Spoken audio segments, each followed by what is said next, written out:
আজকে কিন্তু আপনাদের সামনে একটা চমক নিয়ে হাজির হয়েছি। তো কোথায় এসেছি আর লোকেশনটাও অবশ্যই বলে দেব।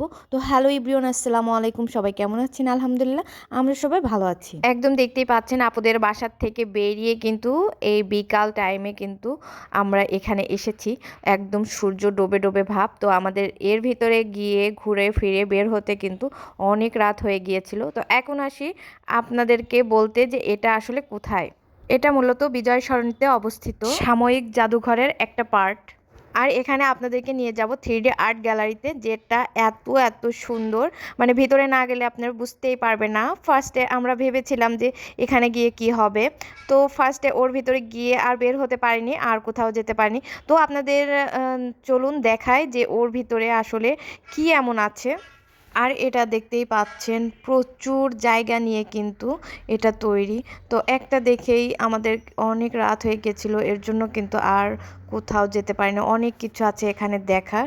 তো আপনাদের অবশ্যই আমি এই আর্ট গ্যালারির ভেতরে নিয়ে যাব আর আপনাদেরকে দেখাবো যে এটা কতটা সুন্দর। আর সাদিয়া সোয়াইব তো এত খুশি হয়েছে ওরা এখানে আসতে পেরে। তো সাদিয়া বারবার করে লাফালাফি করতেছিল আর বলতেছিল আম্মু কি সুন্দর কি সুন্দর। আর এখানে যে দেখতেই পাচ্ছেন অনেক কিছু রাখা আছে, এগুলো জাস্ট দেখতে হবে। এগুলো মানে আর্ট গ্যালারির বাইরে। এই যে আমরা কিন্তু এখন আর্ট গ্যালারির ভিতরে প্রবেশ করেছি।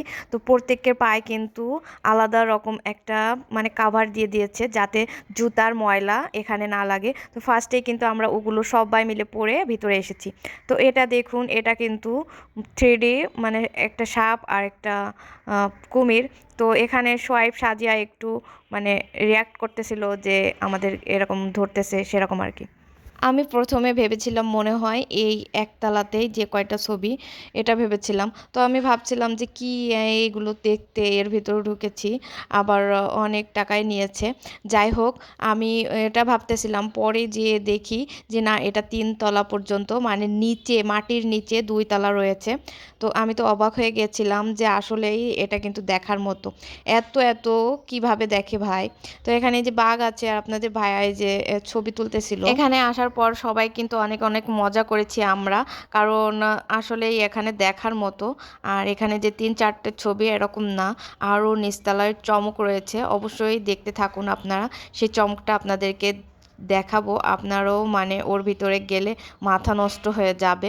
আর এখানে যে প্রত্যেকটাই কিন্তু সাজিয়া গিয়ে গিয়ে ছবি তুলতেছিল। আর সাজিয়া অনেক বুদ্ধি, ও কিভাবে কি করতে হয় ওটা কিন্তু পাশেই আছে, মানে দেখে নিয়ে ও কিন্তু করতেছিল। আর যাই হোক, ও আরও আমাদেরকে শিখাচ্ছিল।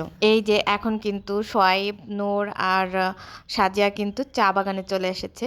এটা একটা চা বাগান, আর পিছনে দেখতে পাচ্ছেন অনেকে চা পাতা তুলতেছে। তো এখানে কিন্তু ছবি তুলতে হবে যেভাবে সাজিয়া শিখিয়ে দিচ্ছিল। আর এখানে এই যে এটা একটা হোটেলে ইলিশ মাছ আর বেগুন ভাজা হচ্ছে, সেটা দিয়ে সাজিয়াকে ভাত দিচ্ছে। তো আসলেই অনেক মজা কিন্তু এখানে। এরপর সোয়াইব কিন্তু এখানে এই যে এই ছবি তুলতেছিল, ওর মামা ওকে ছবি তুলে দিচ্ছিল। আর ও কিন্তু এই যে এটা ধরার করতেছিল। এরপরে এই যে এটাও আছে, এটাও কিন্তু অনেক অনেক সুন্দর। এখানে দাঁড়িয়ে আপনারা অনেক ছবি তুলতে পারবেন, আর ছবিগুলো কিন্তু অনেক ভালো হয়। তো এই যে সাজিয়া কিন্তু, ওকে কেউ শিখিয়ে দেওয়া হচ্ছে না, ও নিজে নিজেই কিন্তু এগুলো করতেছিল। আমার কাছে মনে হয় যে টাকা হলে আপনারা ঘুরতে যান। আমার মনে হয় ঘোরার উপর আর কিছু নেই। এত ভালো লাগে ঘুরতে। আসলে যারা ঘোরে না, যে টাকা খরচ হবে, টাকা গুছিয়ে কী লাভ বলুন তো?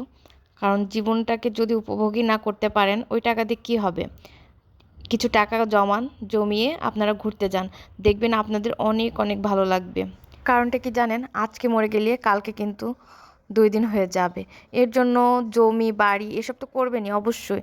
তারপরেও আগে ঘুরুন, আগে টাকা গুছিয়ে আগে ঘুরুন। কারণ আপনার এখন যে ঘোরার বয়সটা, আপনি কিন্তু বৃদ্ধকালে সেই শক্তি থাকবে না। আপনি এখন যে মজাটা করতে পারবেন, আপনি কিন্তু বৃদ্ধকালে একদমই ঘুরতে পারবেন না, জার্নি করতে পারবেন না। একটু ভেবে দেখুন তো।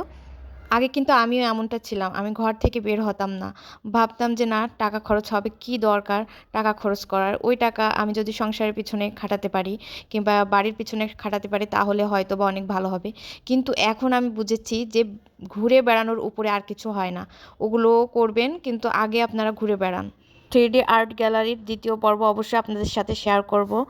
আজ এ পর্যন্ত। আল্লাহ হাফেজ।